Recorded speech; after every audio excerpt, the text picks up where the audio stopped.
Hey, what is going on, guys? It's DK back at you with another video here to break down the 5-game NBA DFS slate on Draftkings. If this is your first time watching, well, I cover content for DFS, NFL, NBA, and for player prop stuff, Prize Picks. They would be the sponsor of the video. If you guys are not familiar with Prize Picks, you were building out slips of player props 2, 3, 4, 5, up to 6. If you hit all 6 in one slip, you can win up to 25 extra money, which I did tonight. We'll recap that in a second. But yeah, having a ton of fun over there, been on it for years, making a lot of money. So if you guys do want to give it a try for a new user, you can use the code DKDFS for 100% match up to $100, or you can use the link down below. And as always, if you guys are looking for more content for DFS or for prop stuff, you can check out my Patreon link down below. Been a great month. I was just checking my Pickett. Almost 100% ROI on prop stuff for this month. We had 2 25x slips. It came close on a couple others as well. So been a really good month over there for prop betting. And I want to apologize real quick. I know I've been inconsistent with uploads over the last month. I've been super busy. I have a lot going on. Some exciting stuff I can't announce yet, but that is the reason. Going to be trying to be more consistent with these uploads. And yeah, so let's recap tonight. So we mentioned that 25x slip, and this was it. So I saw the Pistons projections, and they all just felt a little bit too low. I knew there's blowout risk in that game, right? It's about a 12.5 point spread, but here's the thing with the Pistons, right? They run a very tight rotation in competitive games. So I was just praying the Pistons keep it competitive. They did. And Bojan, Stewart, Duren, and Ivy all hit. And then I took Quickly and Jared Allen. I took Quickly assist over 4.5 assists in one slip. That hit, I think, in the first half. Took his fantasy score in this one because the assist got bumped a little bit before that. And then took Jared Allen, which was, I was going to be so incredibly tilted if he would have missed because of the random massive blowout. But yeah, second 25x slip we've hit this month. And yeah, had a hater giving me some, guy was giving me a lot of shit for my Goddard pick the other day. I was tilting that on Twitter. He had like 2 catches called back. I got hooked on it, whatever. I was just going nonstop. So better believe, I'll say this. Number one piece of advice for anyone, if you're going to get in the industry, is always keep receipts. You better believe I went back and DM'd him this beautiful 25x slip. Just the 25x slip with a little kiss face emoji. Love, and I mean love, dunking on the haters. Nothing makes me feel better than that. So, you love to see that. And as far as DFS goes tonight, this was tilting. So, I originally had Manuel Quickly, Donovan Mitchell in my lineup. But then we got the Luke Kornet starting news. So I pivoted off Hauser to Kornet. Had to move some stuff around. Ended up going to Dame. The Bucks lose by 75 points. Also, the 2 guys I was really high on for tournaments, Jared Allen, Donovan Mitchell, they're both under-owned, both absolutely nuking the slate. Random massive blowout to punish the Cavs Sharks. Also, was very high on the Raptors. Again, pivoted off quickly. He went for like 50. In this lineup, again, I went to Scotty Barnes. But yeah, that was the recap there for DFS. Hopefully, you guys got in the cash. And let's talk about this slate. So, Chicago, Toronto's first game here. For Chicago, injury report, you got Drummond is probable. You got Ayo is questionable. Not huge, but we'll keep an eye on it. Patrick Williams also questionable. And DeLon Terry is probable. As far as the top-end guys go, Vooch, Levine, DeRozan, well, they're back to playing, good minutes. Vucevic, 7.5K. DeRozan, 7.3K. A little revenge spot, too, if you guys are into that. And Zach Levine, 7.1. I mean, the big 3 all firmly in play. They all feel a little bit too cheap. For a good part of the season, these guys were 8K plus. So all 3 of them look pretty good. And then Kobe White, sub 7K, is playing huge minutes. A couple subpar games of late, but we've seen some big games from him as well. So honestly, the top 4 Bulls, I think, are solid point per dollar plays. Vooch, DeRozan, Levine, and Kobe White. As far as the rest of Chicago goes, you got Alex Caruso, 5.6. He should see around 30 minutes. His minutes have ticked up of late, 34, 32, 29, 33, and 31 minutes over the last few games. If there is no Dosunmu and there's no Pat Williams, you should feel a little bit better about his minutes. Again, Pat Williams, 3.7K if he does play. I actually think would be a decent value play. Io's 4.4. I don't love it, but again, there's no Pat Williams. He'd look a little bit better. Drummond, he's in a backup. Vooch, he'll play like probably whatever. Vooch does not play 22 minutes last game. We know he's a good point per minute guy, but I don't love the price on him. And yeah, so that's pretty much it for Chicago. Let's talk about Toronto. So no Pascal Siakam. Mano Quickly. I mean, this guy's been making me a ton of money. Since he's gone to Toronto, I've been hammering his props every day. I've been playing him a ton in DFS, and yeah, it's been working out. So with no Pascal Siakam, I mean, there's a good amount to like here for the Raptors. So Scotty Barnes, 8.1K. Floor plus ceiling goes up for him. He should play mid-30s minutes. I think he's reasonable. He's been a little bit quiet over the last couple of months, but still firmly in play. I don't think he'll be super popular. Quickly, Barrett, these guys should play 30-plus minutes. 7K for Quickly. We've seen the ceiling on him. RJ Barrett's been playing pretty well too, so those two look pretty good to me. Dennis Schroeder came out the bench. He probably will play around 30 minutes. I think he's standing out as a pretty good value. Gary Trent started. He played 31 minutes. We know the ceiling on Gary Trent. We just saw it tonight. But this is also the floor if he's missing a shot. So we'll see what the ownership is on Gary Trent. I feel like he'll be a bit over-owned tomorrow, but we'll keep an eye on the ownership there.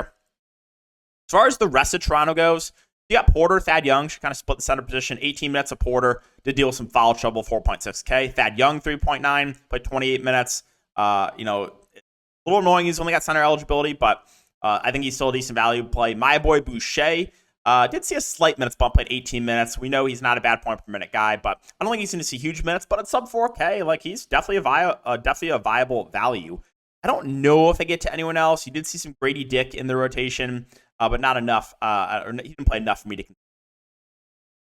Talk about Washington and New York. So Washington, no Gafford, but we do have newly acquired Marvin Bagley and Isaiah Livers that looks like they will be available for this game.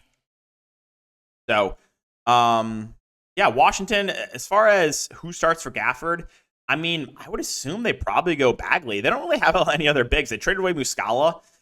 So if Bagley starts, I actually really like him at 4K. Now, is Bagley a good real-life NBA player? No, but he's not a bad fantasy player, right? And if he starts, I'd probably see at least mid-20s minutes or so. So Bagley would be a really good value if he starts. Again, we'll keep an eye on the starting lineup. They could just try to go small with Kuzma at the 5, maybe throw Bilal Coulibaly in there. Definitely something they could do. We've seen Kuzma start the 5 a couple games for the Wizards already.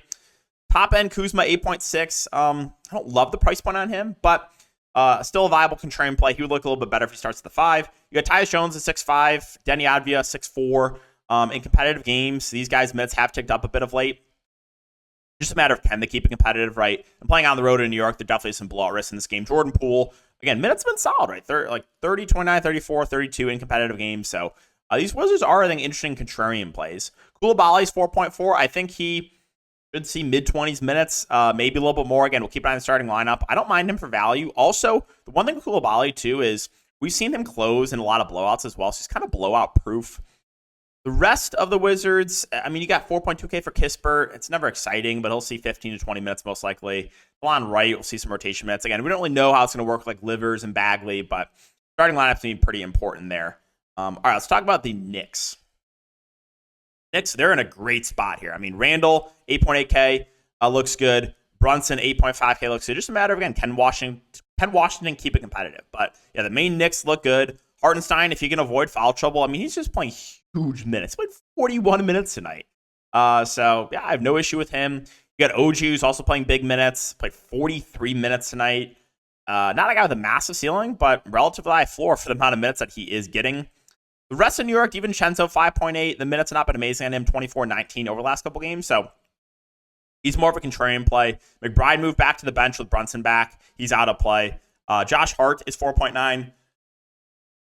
Probably see somewhere in the neighborhood of 25 to 30 minutes. 4.9K makes him a decent value play. I don't think I can get to anyone else. Achul back up. Hartenstein, but again, they're just playing Hartenstein huge minutes.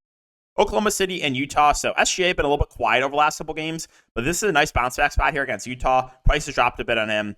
I really like SGA if you can afford him. Chet sub 8K. Should see around 30 minutes or so, maybe a little bit more, but a little bit quiet as well. But we know the ceiling that he provides. I think he's a good contrarian play. Jalen Williams has been pretty consistent. He's playing big minutes, so I think he looks like a good option in the mid-range. Got nice eligibility as well. Giddey at 6.2. The minutes have been not great on him, 22-19 over the last couple games. So right now, more of a contrarian play. Now, is he out of play? No. We've seen games where Giddey's played high 20s minutes, but again, in competitive games, it's the minutes not been amazing. Lou Dort, 5K, probably sees high 20s minutes. More of a secondary play for me. The rest of this Thunder team, you got Isaiah Joe. Minutes have ticked a little up a little bit of late. We know he's going to chuck when he's out there, and if he's making shots like last game, he has a ceiling. So Joe's, fine contrarian play, but again, the price is up on him. Casey Wallace is 4.1, probably sees, 15 to 20 minutes. Kenneth Williams, I think, is an okay contrarian value. He'll mostly like to see mid to high teens minutes. So if you need something super, super cheap, not the worst option. Let's talk about Utah. So Markkanen, 8.3K, I think looks really good. In a competitive game, you should see low to mid 30s minutes from him. I mean, he's been smashing. Price seems too cheap on Markkanen. I do like him, and I do have interest in Clarkson as well. Probably in a competitive game, sees 30 plus minutes. Last game was a massive blowout, so only played 27 minutes, but ceiling's been there. The price is ticking up on him, but I still think he's firmly in play.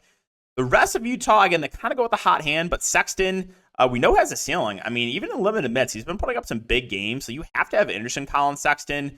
Chris Dunn, Keontae George, these guys will be in the rotation as well. Dunn's been averaging like high teens to low 20s minutes. He's got nice eligibility too. So I think Dunn's a pretty good value play. Keontae George off the bench, 24, 27, 24 minutes over the last couple games. I think he looks decent. You got the front court group of like Collins and Kessler and Kelly Olynyk. They kind of ride the hot hand here with these bigs, which makes it a little bit tricky to feel good about anyone. But I mean, one of those guys can have a really good game for the price points, right? You got 5.5 for Collins, 4.5 for Kessler, and 4.1 for Kelly Olynyk. Not exciting playing the Jazz, but yeah, like a lot of these guys do feel underpriced. Fettuccine Alfredo kind of rounding out the rotation. We'll see low to mid 20s minutes. He's okay, but I think I'd rather, I like the ceiling more with those bigs that we just talked about. Pacers and Kings. So this one's tough to talk about. You have like 27 guys in the injury report for Indiana. Halliburton questionable, Mathurin questionable, Naismith questionable, Obi Toppin questionable, Bruce Brown traded. Yeah, it's tough to say. If all those guys are out, then like McConnell, Nembhard, they'll split the point guard position. They would both look great. Would prefer McConnell at a similar price point. Field would probably play big minutes. Miles Turner would probably have to play big minutes. Jalen Smith would probably have to play big minutes. We'd even have to start considering guys like Walker and Shepard and guys like that. But if everyone is in, then Halliburton, if there's no limitation, I actually really like him in a revenge spot against the Kings. But again, he's been out for a bit, and we'll see if he's on a limit, if he's available to play. So, yeah, and outside of that, like I don't think anyone would stand out, but like there would be some decent options in the mid-range with these wings like Naismith and Hield and guys like that. We'll have to keep it on the news for Siakam to see if he'll be available too, because if Siakam's available, that would definitely hurt a lot of these guys. All right, for Sacramento, so, I mean, my boy Sabonis also been making me a lot of money of late. I've been playing him in GPPs almost every single slate, and it's been working out. He continues to smash. Revenge spot, playing huge minutes in competitive games, played 39 minutes last game. I really like Sabonis again. I don't think the ownership is going to be massive, but yeah, I really like Sabonis. De'Aaron Fox at 9.1, more of your contrarian play, but 47-51 fans points over the last couple games. He will also play big minutes. Malik Monk's been playing good minutes off the bench. I would expect high 20s to low 30s minutes. Reasonable price point for him. The rest of the Kings, you got Keegan Murray at 6K. You know, in a competitive game without foul trouble, he probably is going to get low to mid 30s minutes. I mean, been playing well. Can't deny it. Herder, 5.2. His minutes have been a little bit all over the place, but still viable for GPPs. You got Harrison Barnes at 4.3, 30-plus minutes back-to-back games. But before that, 21, 22, and 14 minutes. So his minutes are not secure, but he's really cheap. And if you give him 30-plus minutes, he's going to stand out as a pretty good value. Off the bench, I do think Trey Lyles is interesting. You know, minutes have been kind of all over the place on him, too. It's like the Kings, outside of a few guys, will ride the hot hand. But, I mean, Lyles played 33 minutes a couple games ago. I think he's still an interesting contrarian value. All right, final game here, Memphis, Minnesota. So this game has a lot of blowout rest for Memphis just because, like, they have, like, half the team out, right? Ja out for the season. Obviously, no Adam and Clark. And no Bane, no Marcus Smart, no Derrick Rose. So, but if this game is competitive, there's definitely some interesting plays here for Memphis. So you got Jaren Jackson Jr. at 7.6K. He's the guy with the high ceiling. I mean, he shot 4 of 20 last game and sold for 40-plus fantasy points. So if you think they can keep it competitive, Jaren has a very, very high ceiling. Vince Williams has really stepped up since the Grizzlies have been extremely shorthanded. 36, 38 minutes. I mean, he's stuffing the stat sheet. Almost had a triple-double a couple games ago. Reasonable price point for him. Yeah, I really like him if you think they can keep it competitive. Tillman, again, they're short on bigs. He's been starting and playing 30-plus minutes a game. I think he's a pretty good play as well. If you think Memphis can keep it competitive. Luke Kennard should start. He should play 30-plus minutes. We know if he's knocking down his shots, he has a pretty high ceiling. David Roddy, 4.6. Probably see somewhere in the neighborhood of like mid-20s minutes. Reasonable value with nice eligibility. Panty Claus, Aldama. The minutes have not been amazing on him. But Aldama's not a bad point per minute guy. And if you get a game where he plays 20-plus minutes, like he could smash. So he's interesting, but there is some risk there. Dyer Williams at 4.4. 20-ish minutes last 3 games.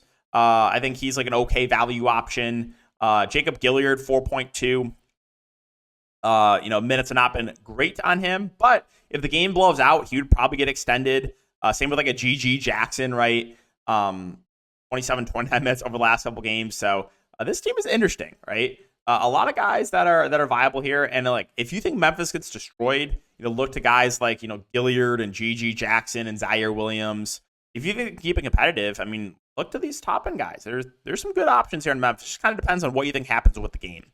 And then for Minnesota, so fully healthy team, good spot here. I mean, Ant and Cat, 8.4 and 8K respectively, both look good. I think if I had to pick one, I would give the edge to Anthony Edwards over Karl-Anthony Towns. Gobert, reasonable, should be able to have his way against this front court. I don't really know if there's anything else, though. I don't think I'm going to get to the secondary options like Conley, McDaniels, my boy Naz Reid, Slow-Mo, my boy NAW. I just, fully healthy team, kind of tough to prioritize those guys. But I do think Ant, Cat both look good.